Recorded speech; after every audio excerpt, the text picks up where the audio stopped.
This is the X-Zone Broadcast Network, broadcasting worldwide on broadcast affiliates and satellite program providers, including CNN Broadcast Network, Sirius Satellite Network, Star Media, Good News Radio Network, Angel Broadcast Network, Wiki Broadcast Network, and WPBN TV. For more information on the X-Zone Broadcast Network, visit us at www.xzbn.net.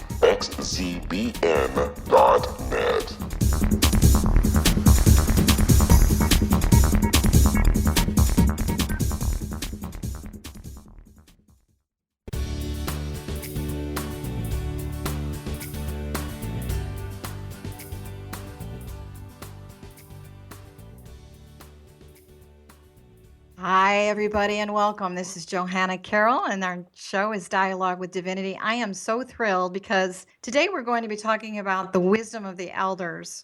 And we have an amazing guest, Cynthia Ruiz. She's an author, professor, inspirational speaker, and a leadership expert.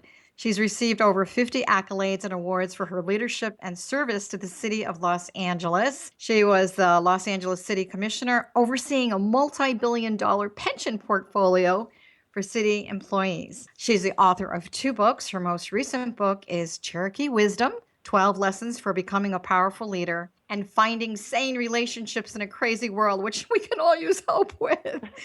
One of the things I love about Cynthia is that she's walked with some amazing notables on this earth. She appeared in Discover the Gift with His Holiness the Dalai Lama, Michael Bernard Beckwith, and Jack Canfield. And Cynthia, one of the things that I so love about you is that your wonderful culture of being a Latina and part of the Cherokee tribal culture, and you've got so much wisdom to share with us today. I don't know if an hour is going to be enough. So welcome to the show. Well, first of all, Johanna, I just have to say thank you very much, and I won't forget your name because your name is the same as my mother's name. Wow. Well, that's wonderful.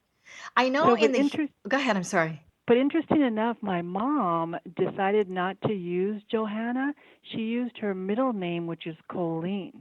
But I always said, why didn't you use Johanna? Because that's such a beautiful, powerful name, but she chose not to use it. Can you imagine that? Well, I'll tell you a funny story. When I was a little girl, my birth name is actually Joanne, but my mother always called me Lady Johanna.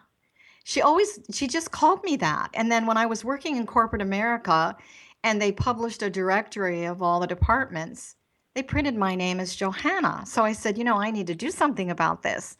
And then I did some research and I found out in Hebrew, it means gift from God. So I think that's wonderful that your mother and I have this name in common that we sort of never used for a while. Anyway, sound, as they say, is the first law of creation. So I wanted to talk about, for those of you that are listening, we are going to talk about Cynthia and all her accomplishments in this amazing book. And we will be talking in the second segment about Standing Rock in North Dakota and what's going on, because it's a really historical event. So I know that in your work, you mentioned fear as one of the obstacles of really asserting leadership. And, how do you suggest that people overcome fear, not just professionally, but personally, because there's such an excess of emotion on the earth right now? What are your thoughts on that? Well, fear is a very powerful emotion, and we all experience fear in our lives. Sometimes it's a fear of the unknown, fear of failure. But the opposite of that is fear of success. So fear comes in a duality. And so the best way to overcome it is just walk through it. I know that sounds simple and it's very difficult, but a lot of times we hold our own self back from becoming our magnificent self by letting the fear get in the way. So the opposite, of fear is confidence. So just having confidence in yourself. And, I teach leadership on a graduate level in the corporate, and I've been in the corporate world. And what we'd use as a tool in the corporate world is a SWOT analysis, strengths, opportunities, threats, and weaknesses. And sometimes I tell people, use that tool in your personal life. Sit down, and you realize the fear that you have is a lot of times unjustified. So fear, sometimes you just, got to walk through it. And once you get to the other side, you say, you know what?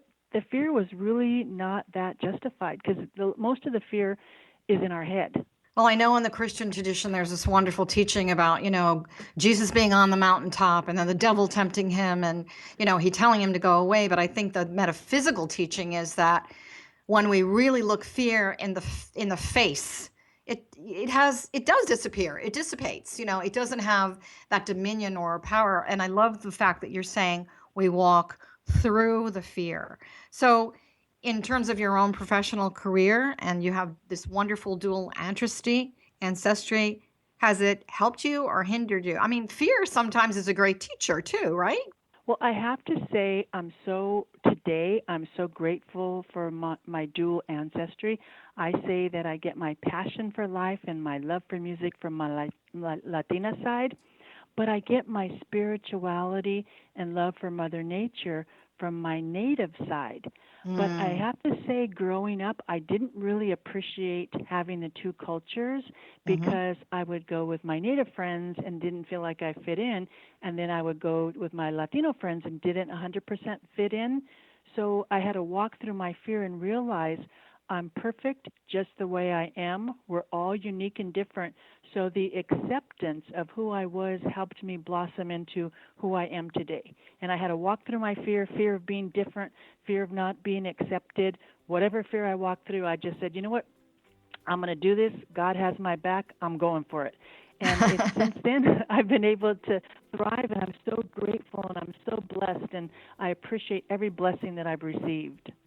Well, it sounds to me like you've not only walked through it, but you've walked way beyond it. So we're going to come back after a really short break. For those of you that are listening, we are speaking about Cherokee wisdom with Cynthia Ruiz. This is Johanna Carroll. For more information, you can go to my website at johannacarroll.com. We're going to take a short break, and we'll be right back. This is Kevin Randall. For nearly 30 years, I have been investigating the case of the Roswell UFO. I have interviewed hundreds of people and stood on the crash site. Now in Roswell in the 21st century, I have reviewed dozens of hours of audio and videotaped interviews, examined hundreds of files that relate to the crash, and have returned to Roswell in an attempt to put all that information into the proper perspective. For the first time in Roswell in the 21st century, I have made a dispassionate reevaluation of all that material and provide a new look at what happened. This is a book that clears away all the clutter that has hidden the truth for so long, strips away the various lies that surround the case, exposes the Air Force attempts at cover-up, and found a core of solid information that tells us all where the case stands today. Roswell in the 21st century will be available in just a few weeks. For more information, please visit my website at www.kevinrandall.blogspot.com.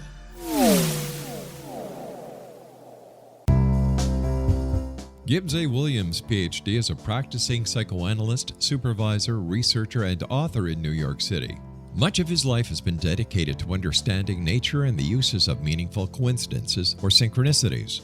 His radical and original non-Jungian, non-mystical, non-magical theory of synchronicities illuminates much of the fog surrounding this challenging and perplexing topic. His ideas and manners are fresh, presented in a style that is both entertaining and highly informative. He is also an expert on crisis intervention, specially focused on violence reduction for the police and citizens, mastering anxiety, frustration, and stress without the use of medication, and effectively preventing and treating heroin addiction. Dr. Williams can be contacted at his email address at gwwilliamsny11@aol.com or visit his website at www.drgibbswilliams.com.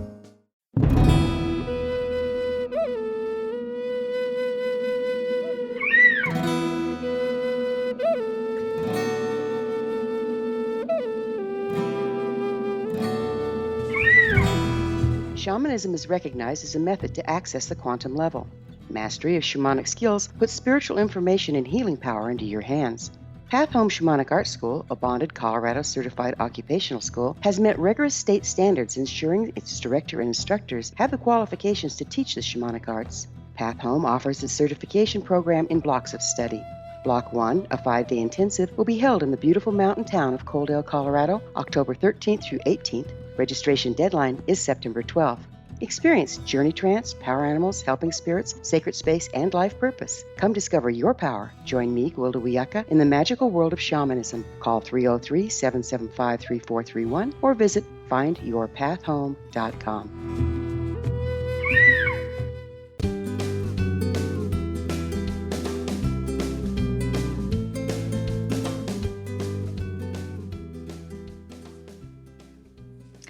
Hi, everybody, and welcome back. This is Johanna Carroll. Our guest today is Cynthia Ruiz. We're talking about her book, Cherokee Wisdom, 12 Lessons to Become a Powerful Leader. Cynthia, I've got a question for you. Do you feel that leadership and having a mission in life is one and the same thing, or are these two separate things? I think it's really two separate things.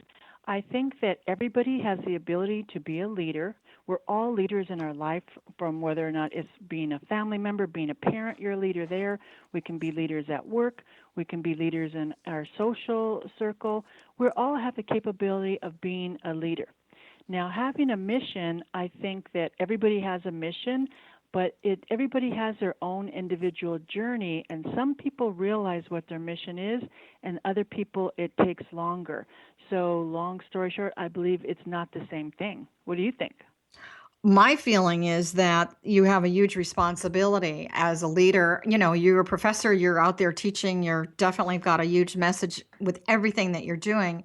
And I do feel that as a spiritual being, we have a responsibility to our soul to have our life have some value and serving the soul of ourselves, but serving the soul of others. I was listening to one of the tribal leaders in Standing Rock, and I loved what he said. He said there's a lack of sane balance in leadership on the earth right now. And he obviously alluded to a lot of the greed and governmental things that are going on. And then what he did say that was so positive was all things of the natural world belong to sacred Mother Earth, which I know is very much a part of any indigenous culture, that wonderful commitment of a mission to preserve Mother Earth. So I do want to, first of all, today, officially, I read that they halted the construction that's going on at Standing Rock. So can we talk about that a little bit? Because it's such a prevalent topic right now. I have to tell you, as an outsider looking in, this I feel is a huge historical moment, not just for the indigenous people on the earth and the tribal cultures, but everyone coming together. We've got such a, talk about duality. We've got such a, duality going on the earth right now for political reasons. And then we see this beautiful coming together of people who are honoring Mother Earth and the soul of Mother Earth. So can you talk about that a little bit, not just from the Cherokee perspective of your culture, but that fiery Latina? I know she's got an opinion in there too. Well, Johanna, thank you so much, first of all, for bringing up this topic, because this is something that I've been following for a while. And a couple of weeks ago, it actually turned violent, not on the part, and we don't call ourselves protesters, we call ourselves protectors, protector of water and protector of the land. So it got violent, and to me, everything shifted inside of me. So I was all over social media on a daily basis trying to get the word out, because mainstream media was not picking this up. I know. So so that's the bad news, that the pipeline was going through the Standing Rock Sioux Tribe sacred land. Right. And interesting enough, there was a northern route for the same pipeline, and the town said, no, we don't want that. So all of a sudden they're like, go to the other area, which was sacred land. And so once the Native Americans, Indians in all over the world realized it was going to go through sacred land, it was actually a rallying cry. And now there's over 5,000 protectors that have come together. And so what's happened is now the mainstream media is barely starting to pick it up. But I want to give praise to both President Obama and Congressmember Dr. Raul Ruiz. His same last name as mine, no relation, but he's a friend of mine. Because as elected leaders, they stepped up to the plate. Both of them, President Obama, he halted the construction that was near the native land. And Dr. Raul Ruiz, who is the ranking member in Congress on the committee that oversees Native American rights, he says he went and visited the site, and he said, hold on, wait. I'm going to have a hearing before I allow the construction in this area. And it was interesting enough the way President Obama actually became informed of this. He was halfway across the world giving a speech, and a young student asked him about what was going on with Standing Rock. And of course, he's a president. He doesn't know everything that's happening. So he goes, let me look into this. And once he looked into it, he said, oh no, because he had, ironically enough, visited this reservation, I think, several years ago. So he was familiar with the people. That's good. So, but the good news, I mean, the bad news is this is happening. The good news, sometimes adversity, brings progress. And now you have all different people from different walks of life. The people from Black Lives Matters are being supportive. It's bringing these people together. And the power of social media, because this was really, it's happening through social media. And it's been a very powerful movement. And again, I want it clear that they're not protesters, they're protectors, and they're peaceful. They've come together with peace and prayer to, really worship Mother Earth and have people realize that, you can't just keep abusing, Mother Nature and Mother Earth, and have a good positive end result. So what turned out to be adversity now is turning into something very positive. And I'm so proud that so many people are coming together. So many people are donating through GoFundMe page. And last I checked earlier today, they had already raised over $700,000 on their GoFundMe page. That's fabulous. That's for the Sacred Stone Campground that all these people are coming together. So, I just want to thank you for even talking about this. And the more that people talk about it, the more awareness is developed and the whole movement grows. So thank you so much. Well, I think there's a larger, we're talking about leadership and mission, and I do feel that there's an individual mission that we have, but I feel in a group consciousness. And this year is considered to be the year of the community of unity, of brotherhood on the earth. I'm not sure a lot of people know that, but I'm reminding you of that right now. So what I want to say is that for those of you that are listening, you may not physically be able to go there. You have other ways of supporting it. Certainly financial would be great. If you're not able even to do that, you've got to ask yourself this question. How do you remember and honor Mother Earth? How do you honor the land that you're living on? And, I don't care if you're in New York City in a 50-story high-rise, you're still part of the energy of that system of creation.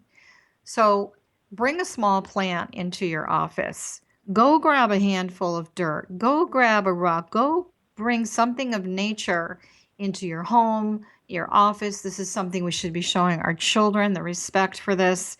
So I feel that energetically, there's this beautiful concept that, as you said, from adversity, we are really learning the lesson of duality in the spiritual of community in 2016. So the fear is going through to the other side to this unionship of a lot of love, not only for Mother Earth, but for each other. And that, to me, is an even bigger mission, because with a lot of the political situation that we've got, particularly in the States right now, there's been so much divisive energy. So there's, you always think, well, this is what something represents, but it's always so much more than that. So I'd like to go back. So those of you that are listening and you don't really know what we're talking about, come on, get on social media. Just all you have to do is type in Standing Rock, North Dakota, Dakota Access, and you'll have all the information that you need. So God and Goddess bless the internet for that one. You talk a lot about corruption. There's corruption in leadership. And I guess I don't want to be judgmental, because that's what this show is about: awareness, compassion, and understanding, and wisdom. So we do have to look at the duality of the dark and the light. Do you think that having integrity is difficult for some people who are in positions of leadership? Absolutely. And I have been in situations where I've been a top leader. I was in charge of 5,000 people, and I developed what I called value-driven leadership. So if I made decisions based on my core values, I would never make a bad decision for me. And my core values are what I put in the book. There's 12 lessons that I've learned through the Cherokee tribe, and it's basic cultural values that most cultures have. Integrity is first and foremost. Mm-hmm. But the thing, and this is where I feel a lot of our leaders in the U.S. go wrong, the next one is humility. Be humble. And what happens, I've seen it firsthand with elected officials, they surround themselves with yes people. True. And then it creates this like emperor has no clothes. Nobody wants to tell the person they're wrong. And so their ego gets out of control. And then they're driven by their ego, not by their values. And that's where I think that they start making mistakes and they get into corruption. They get all these vices come up, women, drugs, money, all this stuff, and they lose sight of why they're there or why people elected them there. They're not there to serve themselves. When we elect an elected official, they're there to serve the constituents. But what happens, they think they have to serve the people that give them money, the lobbyists, all these other outside influences, rather than the constituents and set policy that's going to benefit everyone. Serving the people at a core level. So that takes a lot of this. I know this is something else you speak about in your book. And I have to tell you, the book, I know you're talking about leadership, but I also think you're talking about life skills as well. I really feel that this book, by the way, those of you who are listening, it's Cherokee Wisdom, 12 Lessons to Become a Powerful Leader. So any of these 12 lessons really can be applied to anything in your life. So going back to leadership, the whole concept of mental strength. I know in my world of metaphysics, I always say that we have a lower mind and a higher mind. We have the mind of the ego, which sometimes we need. Sometimes we really do need that.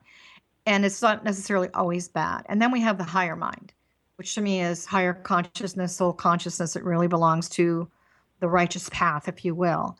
And so the importance of having this mental strength, you've probably come up a lot, through the ranks, not only as a woman, not that I'm being sexist here or anything, but, you're managing 5,000 people. That's huge. And so now you come against some of the diplomatic things that show up in any kind of a position at this level.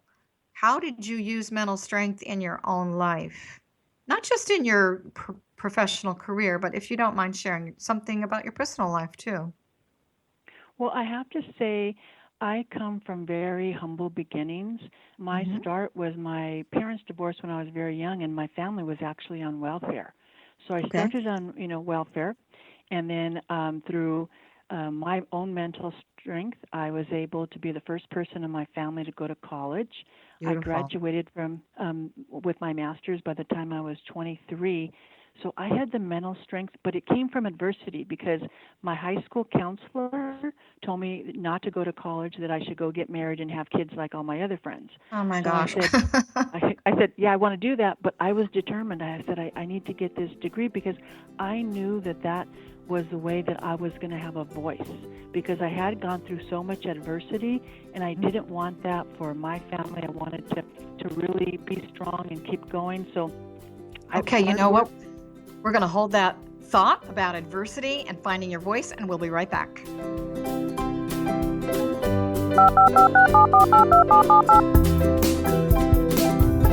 Did you know that when you're on the road with limited data or Wi-Fi, you can still listen to the X-Zone radio show with Rob McConnell, The Science of Magic with Gwilda Wiyaka, High Tech with Corey Kay, and every minute of the 24/7, 365 programming of the X-Zone Broadcast Network by calling 712-432-9459, courtesy of TalkStream Live.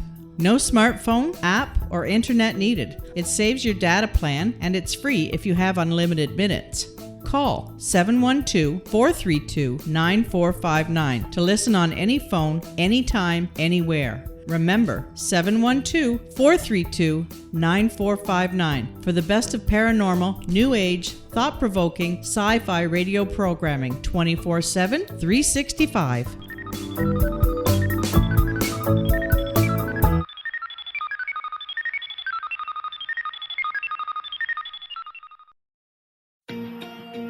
Wouldn't you love to know the secret to everything? Well then, meet Dr. Kimberly McGeorge and her cutting-edge breakthrough knowledge that combines science with possibility. Dr. Kimberly brings real-life answers and healing to those open to alternative solutions. She teaches solution-based programs and classes that will change all areas of your life forever. Specializing in conscious creation, intuitive readings, and energy medicine, you can rapidly shift health, relationships, business, and money and abundance challenges quickly. Receive her best-selling book, Secret to Everything, at no cost by going to secrettoeverything.com/X-Zone. That's right, transformation can start now. Just go to secrettoeverything.com/X-Zone and receive Dr. Kimberly's book for free.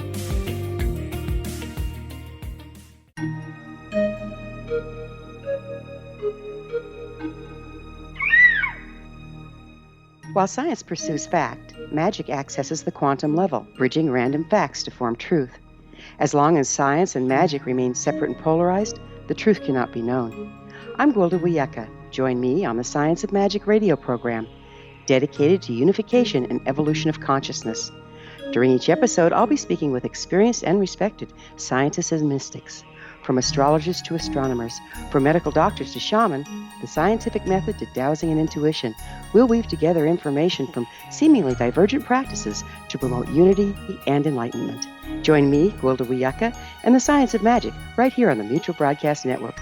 For more information, visit www.thescienceofmagic.net.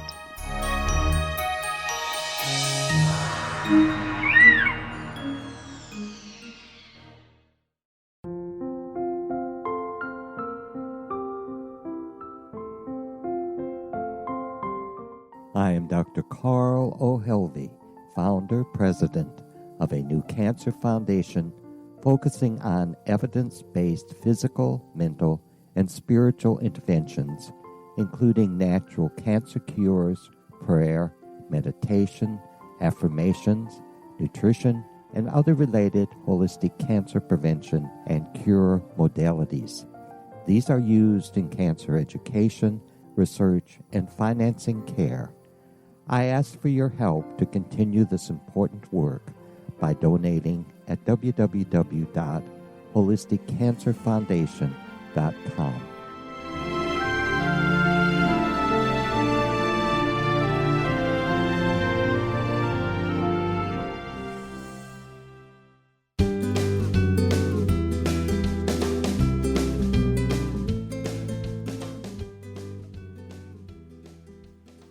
Hi, everybody. Welcome back. This is Johanna Carroll. Our guest today is Cynthia Ruiz, and we're talking about her new book, Cherokee Wisdom, 12 Lessons to Become a Powerful Leader.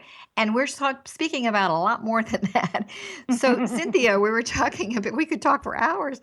We're talking about finding your voice. And so here you are. I don't know if it's specific just to you, but I can tell you growing up on the East Coast in the 60s, I had the same thing. You're supposed to go to college, find a husband, get married, have children, have your house. I didn't really do that. I mean, I did some of those things, but I questioned it. It's kind of like when I was a little kid sitting in church and the priest would say, God says this and God would say that. And I remember I was 10 years old and I'd say, that's not true. God doesn't say that. So I had a voice.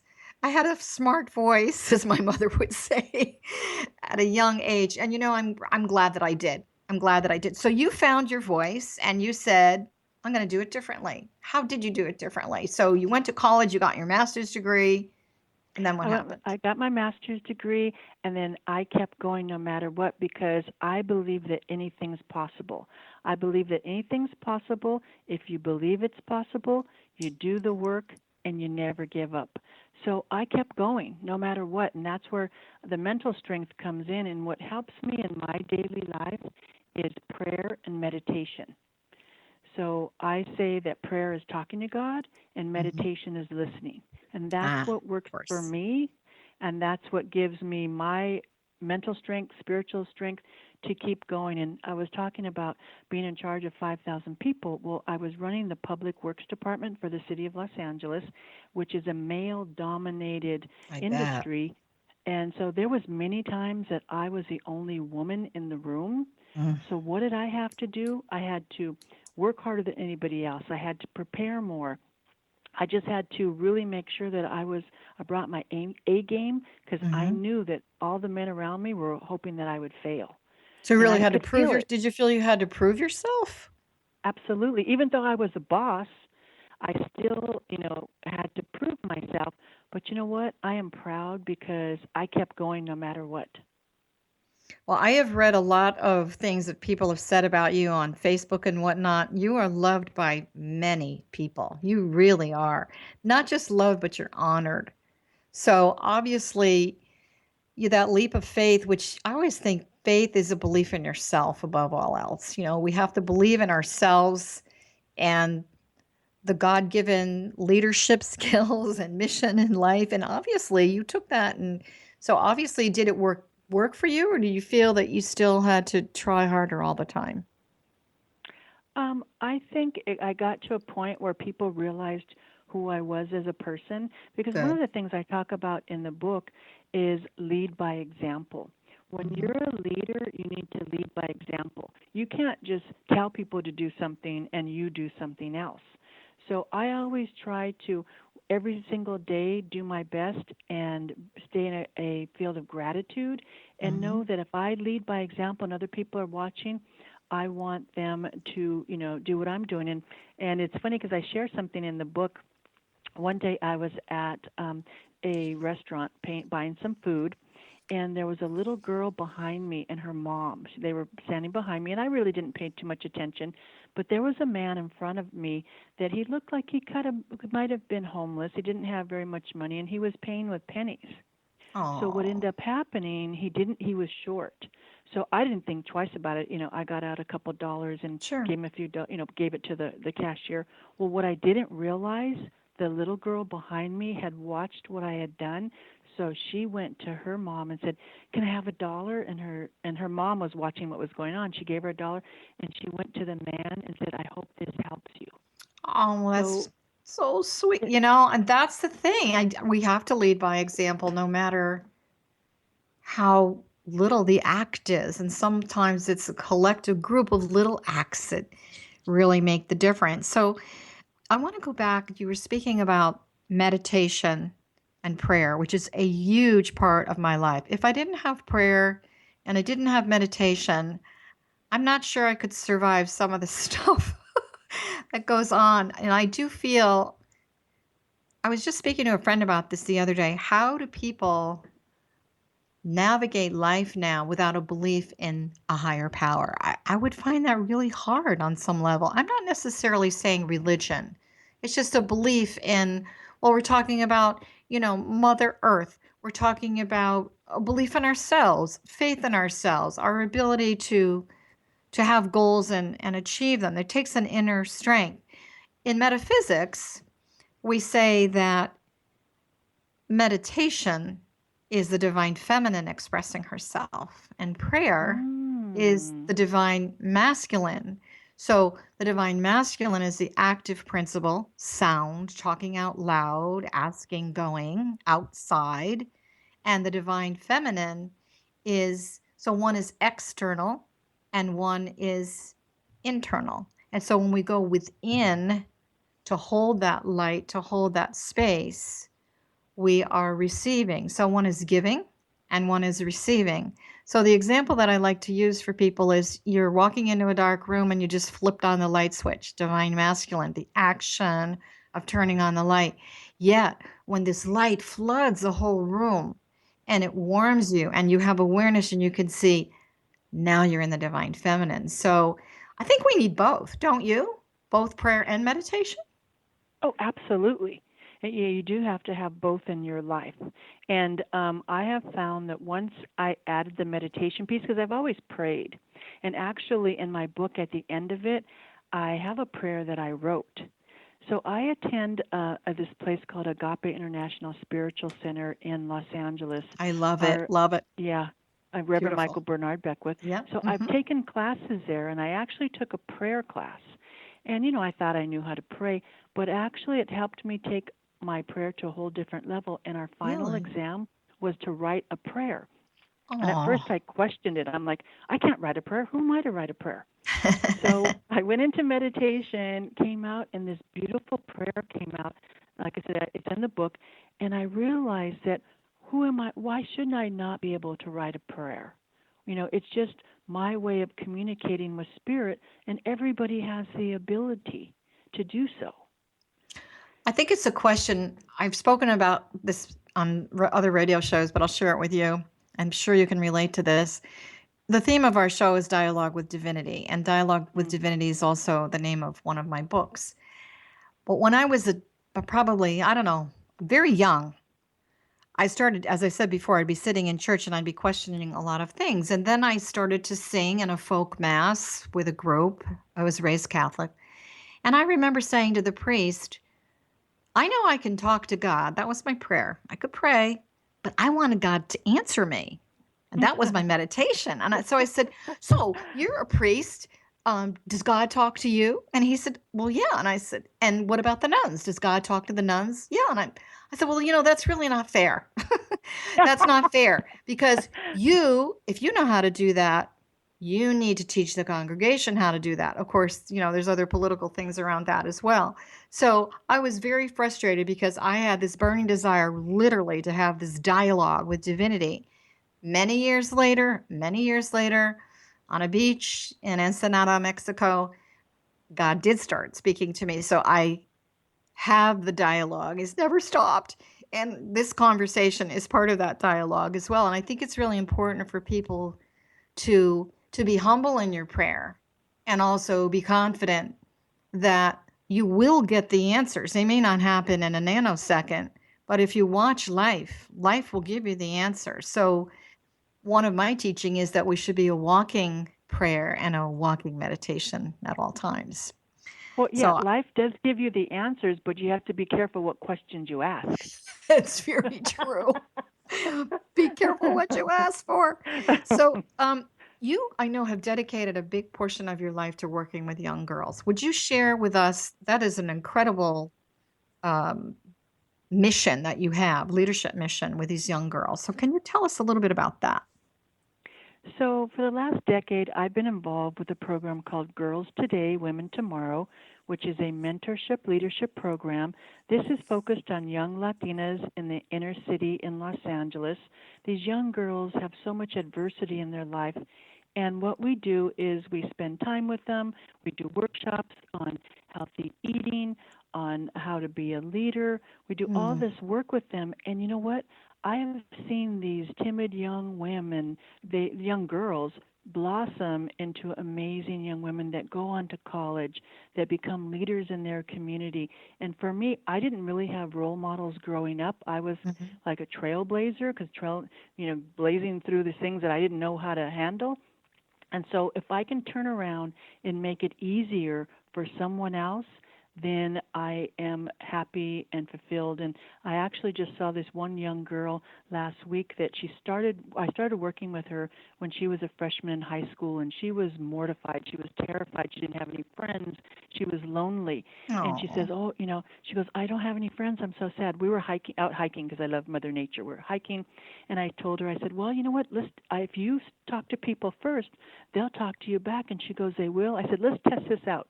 So we're hiking. I didn't tell her that people that are hiking are traditionally friendlier. And That's true. She counted, and 53 people, when she told them good morning, they responded to her, and only 3 people didn't. So she remembered that. So last week when I saw her, she goes, I remember the first time I met you.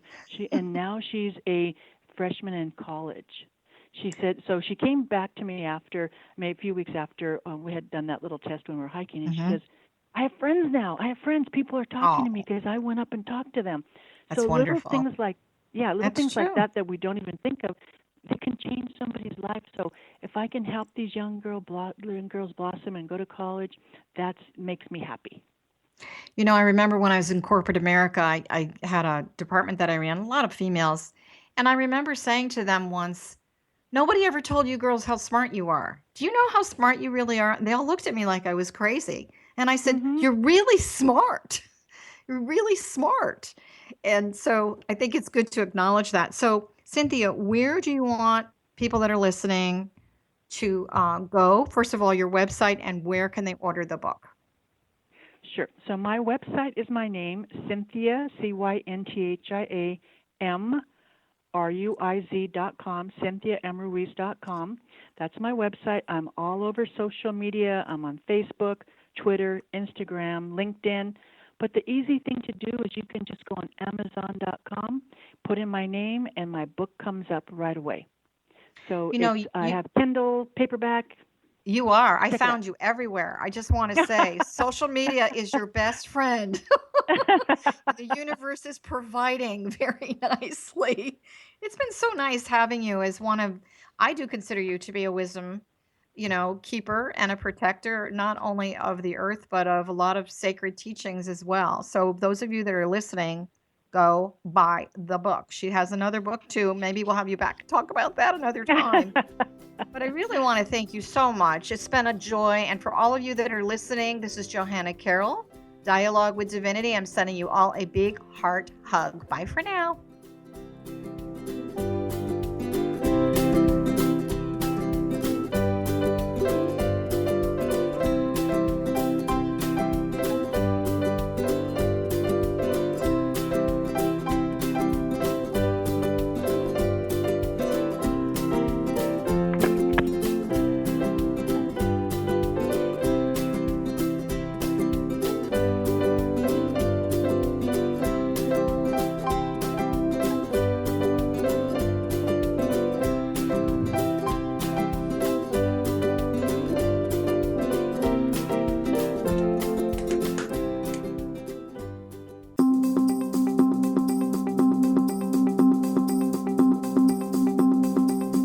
As host of Dialogue with Divinity, I am thrilled to join the X-Zone Broadcast Network and their growing number of affiliates.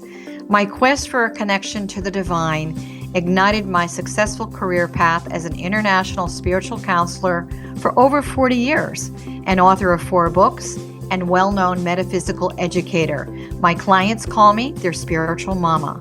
So my job is to offer you a radio show to help you grow spiritually with wisdom and get specific tools from guests who are experts in their field. Tune in to Dialogue with Divinity and be part of the conversation with Spirit. My goal, your happy soul. For more information, please visit my website at johannacarroll.com.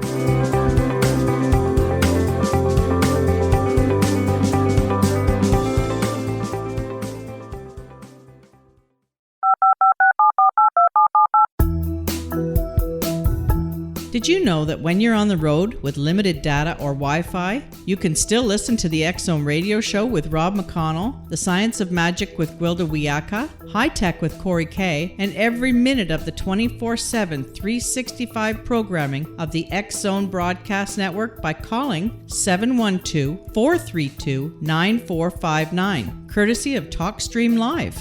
No smartphone, app, or internet needed. It saves your data plan, and it's free if you have unlimited minutes. Call 712-432-9459 to listen on any phone, anytime, anywhere. Remember, 712-432-9459 for the best of paranormal, new age, thought-provoking, sci-fi radio programming 24/7, 365.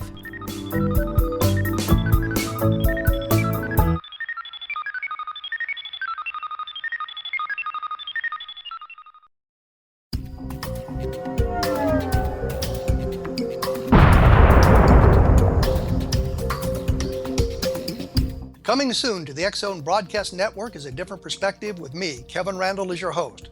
We'll be taking a close look at what is happening in the world of UFOs today with side trips into the paranormal.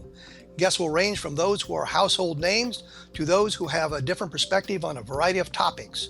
No topic will be taboo, but there will be tough questions asked as we all search for the truth about UFOs, the paranormal, and those things that excite us. Sometimes we'll agree with a guest and sometimes we won't, but we'll try to keep the program topical. For those of you who would like to read, be sure to visit www.kevinrandle.blogspot.com and remember to listen to the other fine programs on the X Zone Broadcast Network at www.xzbn.net.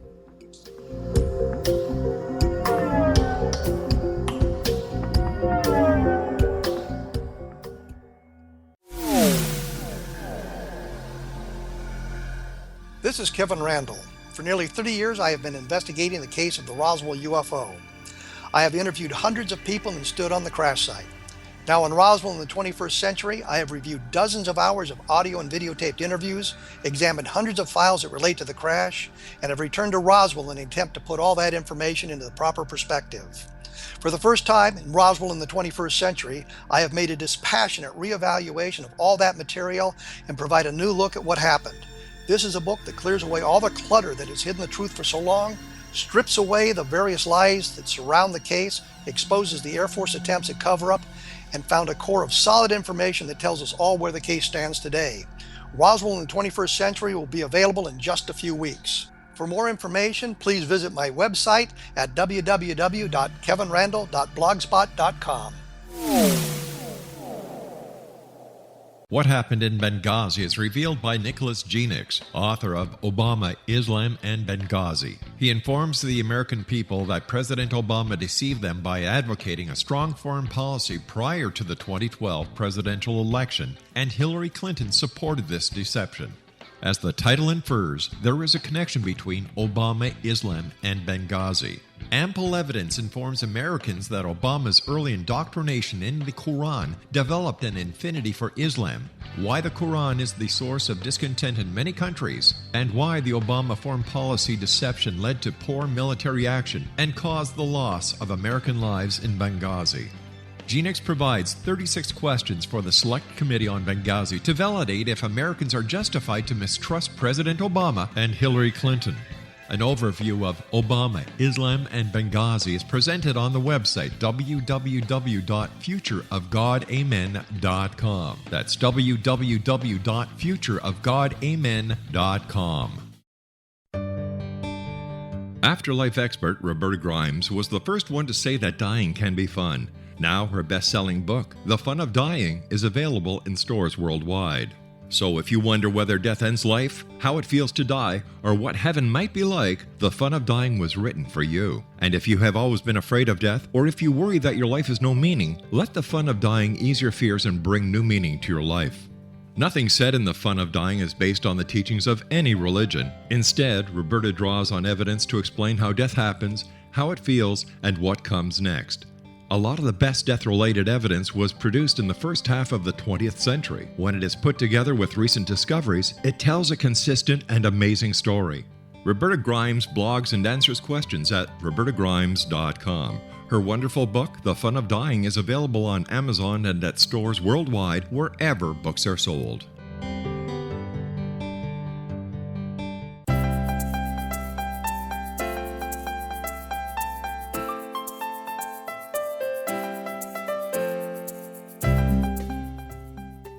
Hi, everybody. You know, today, I guess, is just all about divine timing. Do you all know what divine timing is?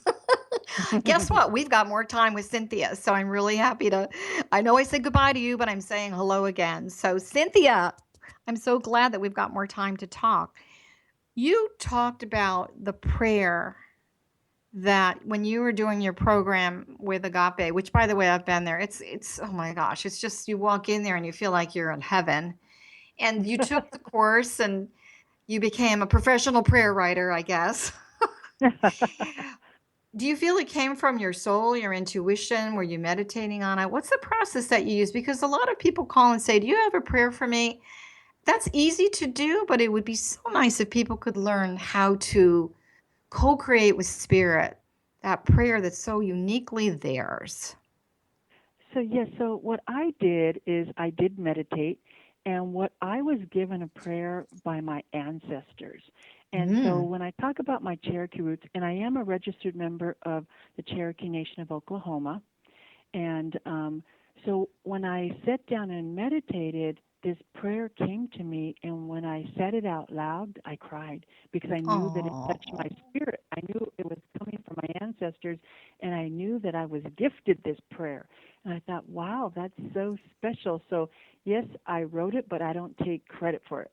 If that makes sense.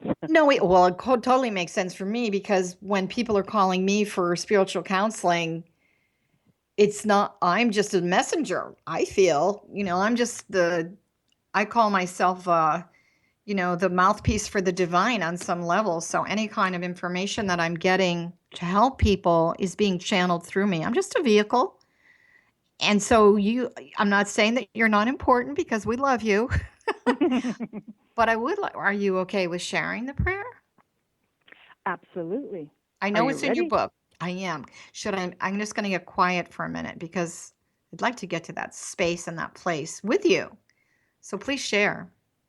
Sure. So I just want everybody, all our listeners, to take a deep breath, clear your mind. Here we go. Great Spirit, Creator, who I call God, I humbly stand before you to praise you, for you are I and I am you. I welcome you into my heart, body, and soul. Great Spirit, God, Creator of all, grant me the wisdom to follow my inner voice, the strength to stay grounded while I sing my sacred song. Guide me down my chosen path with the courage to pursue what is available to me. Great Spirit, God, Creator of all, allow me to receive the infinite possibilities of the universe. I'm appreciative for my lessons, yet grateful for the struggles. I am comforted by the wonderful people you have placed in my life. Great Spirit, God, Creator of all, I honor Mother Earth for the gifts she provides, the fertile soil that provides our daily food, and the gift of water is the essence of life. Open my heart to the healing of nature. We are all related, and through this I find serenity. Great Spirit, God, Creator of all, may I never stop being a beneficial presence on this planet. Work through me to carry the message of peace and unconditional love. I am complete having you in my life.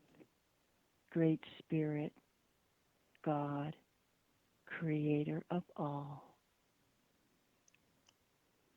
Amen. Oh. You're good. I know a little bit about your language. I lived in Sedona, Arizona. I was really called there. And I love Sedona. I lived there on and off for 12 years. I wrote 2 of my books there. I was on a few television specials about spirituality, which were filmed there. And I have to say, one of the most profound things, the week after I arrived, I don't feel that there's any accidents. I feel that there's divine intention in everything. And I met a Navajo, and I said, I don't want to go to the tourist places, but are you okay with showing me where the elders, where I could where I can communicate or connect or have a dialogue with divinity with the elders? And we went on this hike, and he took me to this huge open field, and there were all these mountains in the back. And as I was walking, I had this vision of all these elders just sitting, on the horses and looking down. They were there. They were absolutely there. I had the visual. They were there. Well, maybe they were there. Oh, I feel that they were there. The spirit in spirit, right? In spirit, yes. And in the hologram. So it was really an active meditation. The walk itself was a form of meditation and prayer. And then we sat at the base of this mountain, and I've never felt so much power and wisdom, and the presence was so intense. So I felt that I was really given a great blessing on my chosen path, which you mentioned in your prayer, because sometimes you don't know what your path really is supposed to be. And, I always say, okay, God, just show me, but make sure that my eyes are wide open so I can see where you want me to go. But you also talk about this inner voice.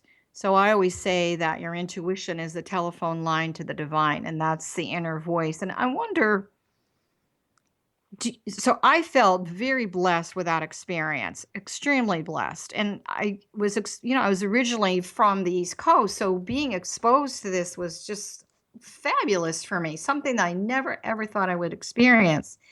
And then, life goes on, et cetera, et cetera. And do you think that people really do honor their inner voice on a daily basis?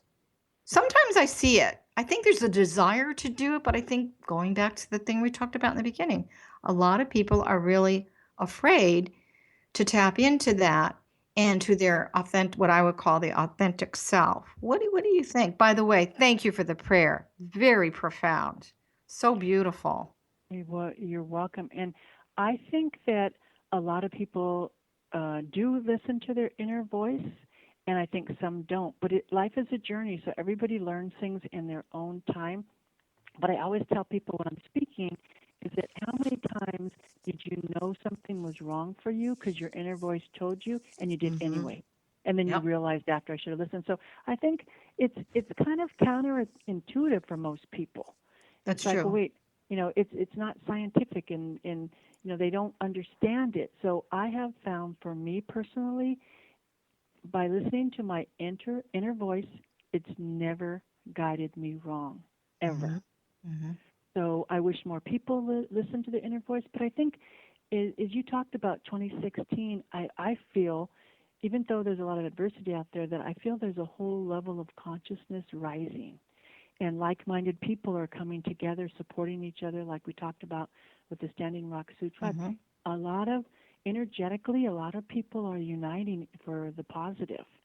The media shows you the negative, but there's a lot of positive out there. For myself, I dip in and out of it just so I have some awareness. But to be really honest with you, I don't stay on TV too long. One of the things that I have found, though, is that even in Hollywood, I have quite a few clients in Hollywood.